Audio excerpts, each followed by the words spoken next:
because I saw someone else show the full context of the conversation, was literally about unlearning homophobia because he has a gay brother, and he also personally played the role of a gay man. A lot of people get duped. I get duped, and I'm in this field. You know what I mean? I'm in the heart of this, and I still get duped sometimes.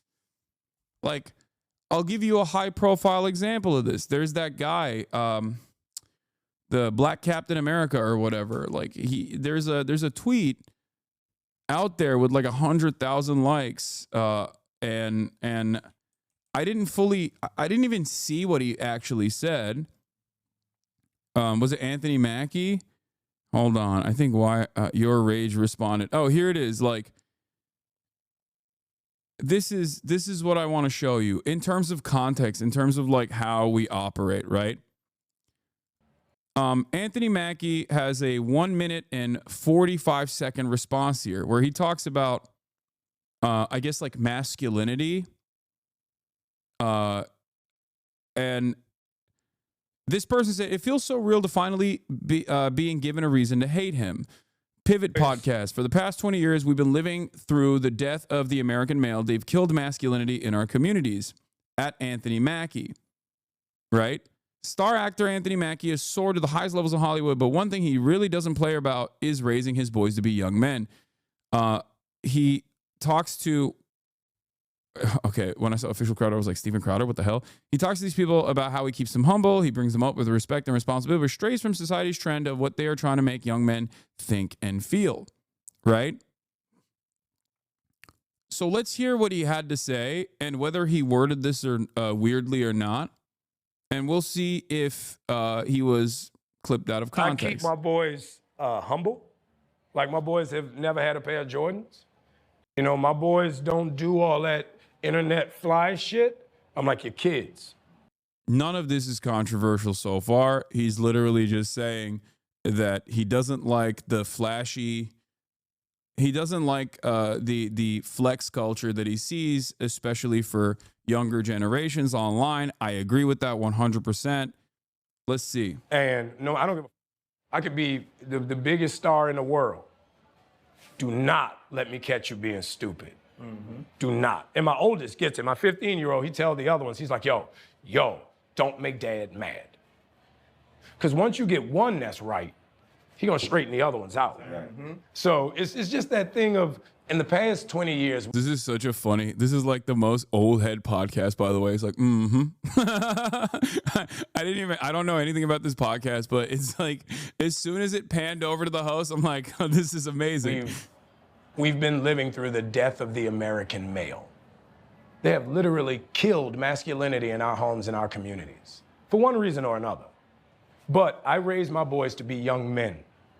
And however you feel about that, you feel about that. Right. But my boys will always be respectful. They will always say, yes, sir, yes, ma'am. No, sir, no, ma'am. They will always say thank you. They will always open the door for a lady. They will always make sure that their mother is taken care and provided for. They will always be men. And that's always, since they were 2 years old. Every time I left for a job, I tell my 15-year-old, you're the man of the house. You make sure these doors are locked every night, this alarm is on, you text me or you call me every night before you go to bed and you wake up. I love that. Because we're men. If I'm not there to protect, he got to be there to protect. Because you can have all the money in the world, climb through the window, that money means nothing. Right. You can have all the celebrity in the world, jump through the door, that celebrity means nothing. Yeah. So you got to have a little guard in there, you know? And so for me, it's always that idea of American masculinity is very different. Hold up. Okay, so it comes across as like kind of right-wing, right? And apparently the context of this, like it's not that controversial, like what he's saying, but immediately, like if you are tuned in to that frequency, if you know what like right-wing commentary and right-wing statements look like, yeah, it's understandable that people will go, oh, he's talking about like male bravado, like the pussification of like American men, like, because when you make a statement, there are a lot of things that you're not saying that you're operating off of, like underlying premises that you're operating off of, and that leaves a lot of room for interpretation for people. And if people are conditioned into recognizing right-wing sentiment. They hear this and they go, oh, this guy's a fucking real right-winger. Like, what do you mean? He's doing the classic, like, oh, kids are gay now. Now, what is ironic about this was that what he was actually talking about, apparently, because I saw someone else show the full context of the conversation, was literally about unlearning homophobia because he has a gay brother, and he also personally played the role of a gay man. Like, so he's not like the conversation. Yeah, this is the thing I saw. Yeah, if you bother to watch the whole interview, you'd hear Anthony explain how he stepped out of his comfort zone to play the role of a gay man early in his career to understand his gay brother better and not repeat the same homophobic attitudes he grew up in the South. Like, it's just what's interesting about it is, like, this happens in every medium. This is just like a cultural thing that we all love to do. We hate when our enemies do it or our perceived ideological interlocutors do it. And then we love doing it ourselves. And sometimes we earnestly get duped by this stuff. We earnestly get duped by this stuff. We get clip chimped. It's basically the equivalent of not just clip chimping, but like simply in the old version of it, reading the headline of a news article and not reading the rest of the article and not realizing that, like, the headline of the article actually left a lot of stuff out, right? It's like if you only look at New York Times headlines, especially on an issue like Israel, and not like the rest of the articles where they bury the lead pretty far down the article, you're like, oh, Israel has not done anything wrong. They're the most moral nation on the planet. Sometimes they mess up a little bit, but overall they're trying their best, right? And it's like, that's how it works, right? Yeah, so if you guys remember and then there's obviously the other side of this where you got Captain America, they've killed masculinity. Like, there's battle lines are instantly drawn and people jump to this. People jump to their opinions. And then these wars are fought, right? Here, let's hear what he had to say. In the 90s. He starts the other clip with saying he doesn't like the money spread 999 Rolex, 1,200,000 or 1,200 haircut individuals. Yeah.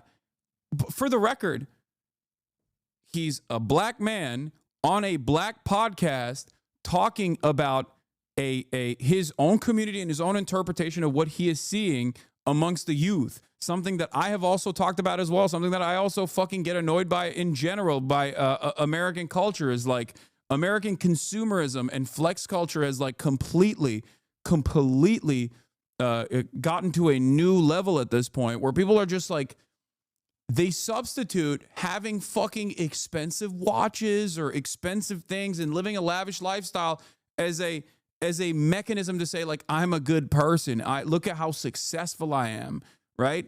It's annoying. And before there's like immediately people going Gucci shirt. Like, I know you're joking when you say this, obviously, but like, there's never been a moment where I have been like, look at what I got, bitch. Like, I'm the man. I fucking made it. It's usually people, because I'm a leftist, people constantly throwing it back in my face. There's a difference between someone flexing and versus, someone purchasing a stupid shirt in a moment of emotional weakness at Coachella multiple years ago. You do that every stream? What do you mean? Yeah, I do. I do my money spread. So that's it. It's like, it's very frustrating, right?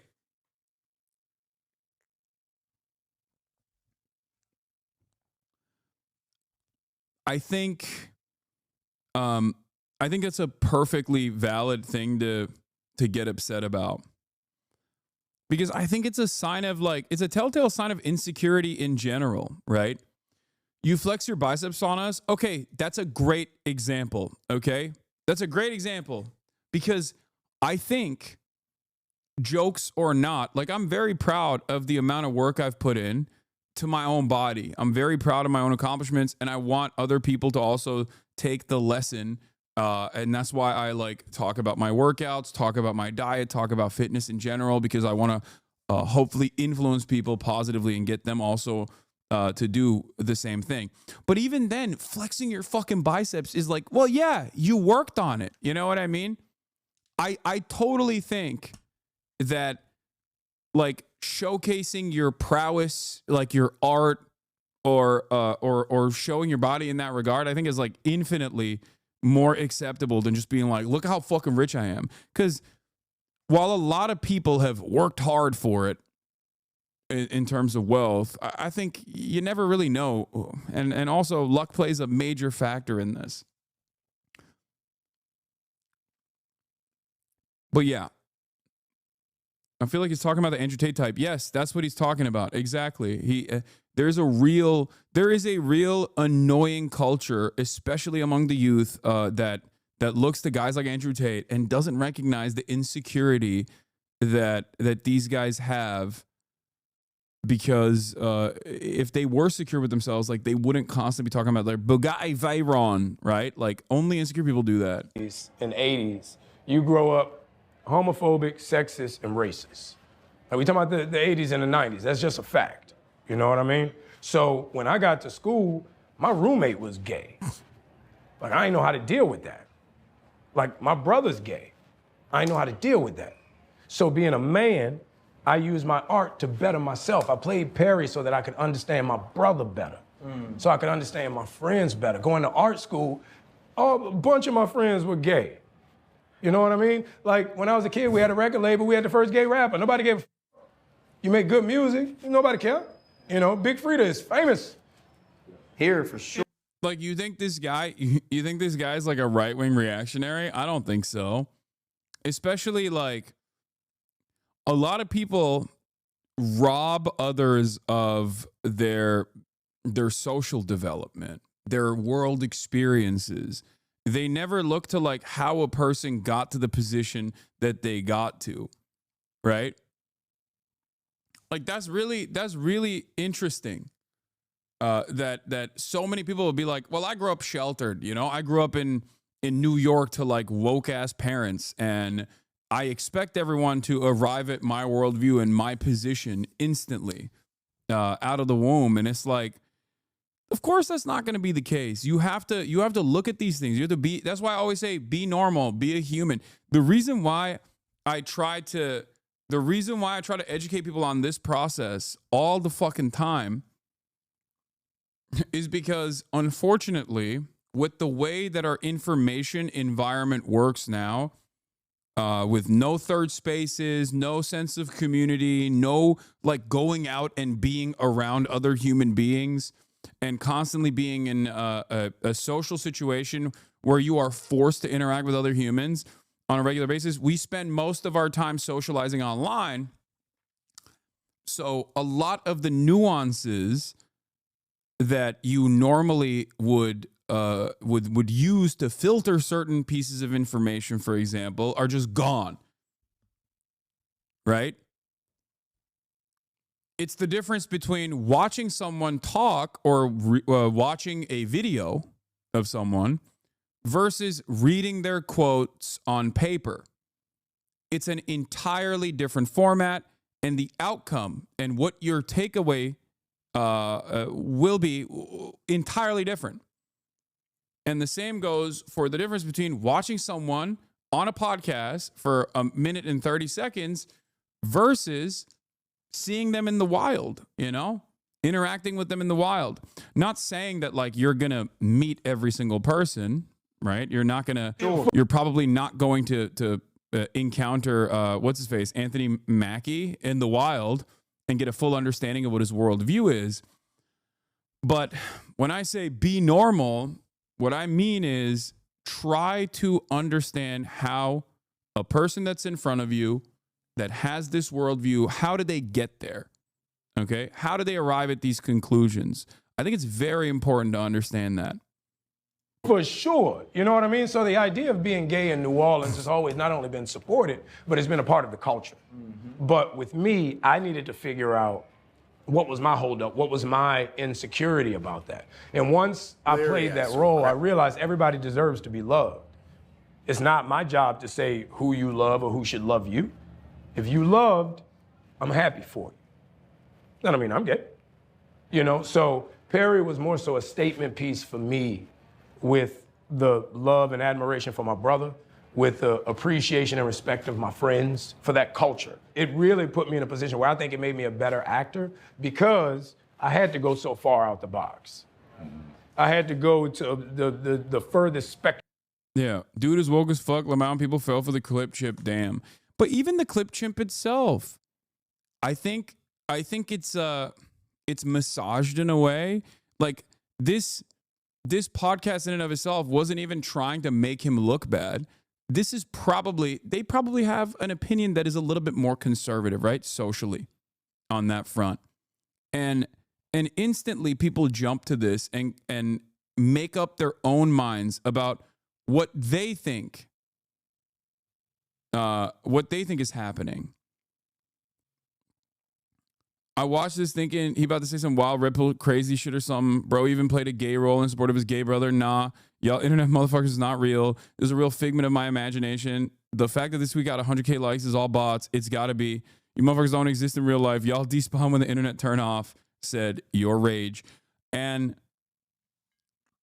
yeah, I think the reason why I talked about this is because like it happens all the time. This kind of stuff happens all the time. And even I fall for it because when I saw this tweet and I just read this, okay, and I read this right here and I saw the tweet, I thought, oh, wow, okay, so maybe Anthony Mackie's like a bit reactionary because that's how it's presented. But in fact, the only thing he was talking about is like positive masculinity and teaching his kids to be like good men, teaching his male children not to be like not to fall into the Andrew Tate trap. You know, like that's it. And I think that we just gotta be a little bit more. We got to be a little bit more gracious and a little bit more forgiving, even if people who engage in somewhat reactionary commentary, right? Because I mean, this is why I always try to preach some semblance of tolerance and grace to those who might even in context come across as intolerant, with the understanding that they are all, at the end of the day, a product of their social conditioning, a product of their material realities.